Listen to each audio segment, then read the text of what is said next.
I do not know what I may appear to the world, but to myself I seem to have been only like a boy playing on the seashore, amusing myself by now and then finding a smoother pebble or prettier shell than ordinary, while the great ocean of truth lay all undiscovered before me.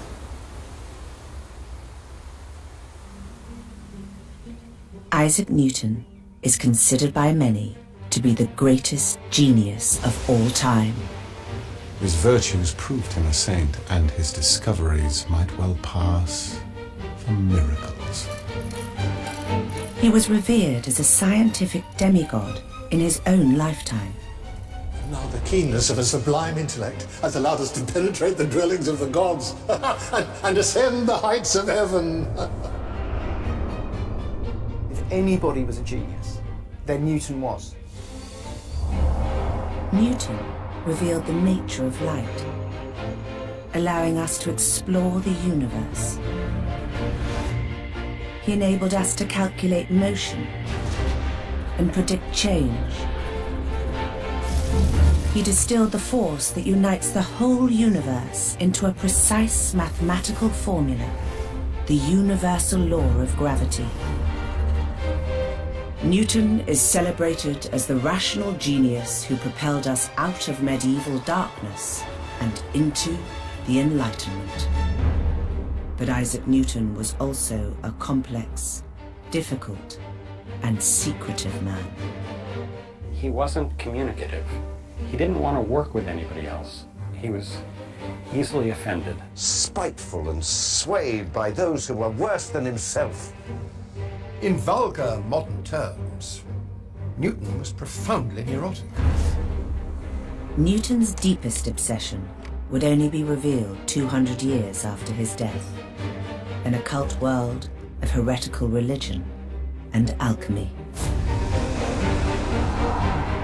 There is a vital agent diffused through everything in the earth, a mercurial spirit, extremely subtle and supremely volatile.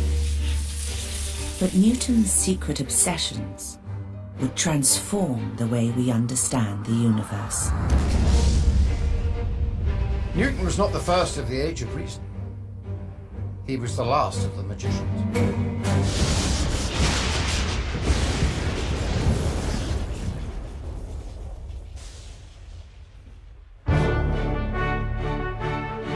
In 1705, Sir Isaac Newton was 63 years old and a pillar of the British establishment. He had just been knighted. He was recognized across Europe as the master of the Enlightenment. He did not suffer from self-doubt. He rather liked to think of himself as the new Messiah, the sort of scientific Christ who was bringing a new kind of knowledge to save the world. This Messiah had a low opinion of lesser mortals. I can calculate the motion of heavenly bodies, but not the madness of people.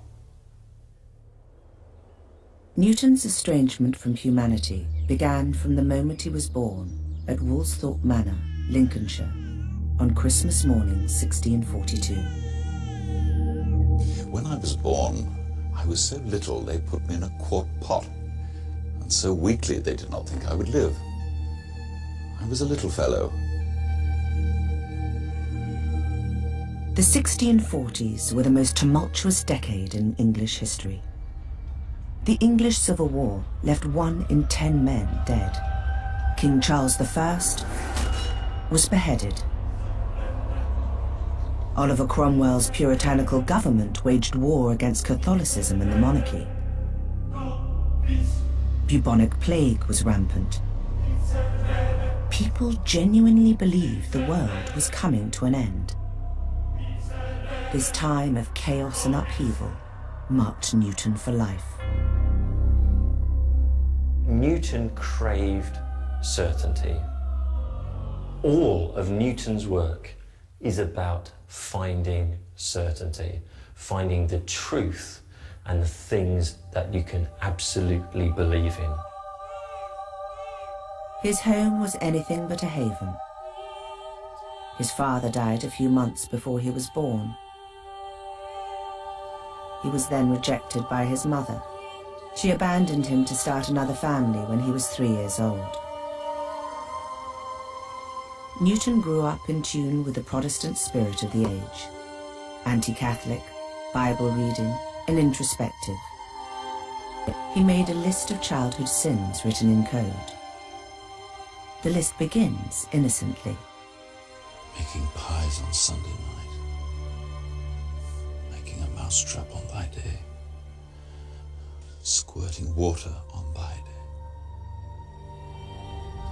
Then a darker side is revealed. Striking many. Punching my sister. Threatening my father and mother Smith to burn them and the house over them. He was so obsessive. He was a man who lived his entire life inside his head, and that's how he did what he did. You look at the papers he left behind, and there are millions of words of scribbling. They are not words written to impress anybody. They're not words written for publication. They're words written because that was how Newton thought. That's what he did. The 20th century economist John Maynard Keynes was fascinated by the man behind the scientific legend. Geniuses are peculiar. The uneasiness, the melancholy, the nervous agitation. In vulgar modern terms, Newton was profoundly neurotic. Newton relied on no one but himself. He has almost a sort of visceral dislike of following other people. He has a very strong belief in his own originality. As a schoolboy, Newton's innovative mind was already at work. He decided to invent his own way to tell the time. Newton turned the attic into a giant astronomical clock. It was like a sundial. He plotted the sun's movement every 15 minutes as it moved across the walls of his room. He could go into any room and he could tell what time it was by looking at the shadows on the walls. Light, space, and time were already his playthings.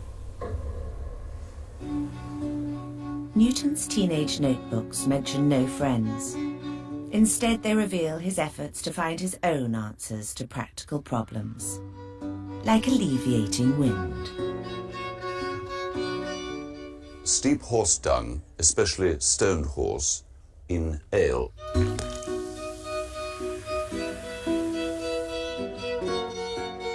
Then take it out, strongly express the juice, and drink it. But Newton's fertile mind was almost stifled before it could flourish. His estranged mother pulled him out of school when he was 17 to run the family farm. His mother intended he should apply himself to the management of the estate, but his genius could not brook such an employment. Newton was the most useless manager of a farm you can possibly imagine. And it was his mother's brother who suggested that Newton was too good, too talented to be kept away from his destiny, which was university. Isaac was soon packed off to Trinity College, Cambridge. He was drawn to natural philosophy, the study of the physical world, what we now call science. In the late 17th century, when Newton was a student, science was not held in any particular esteem at all. There was no degree in science, there was no career in science. Science hadn't so far produced any useful results. Newton's professors taught Aristotle's concept of gravity and levity. You know, they would have said, an apple has some gravity. And how do we know? Because it has a tendency to fall down.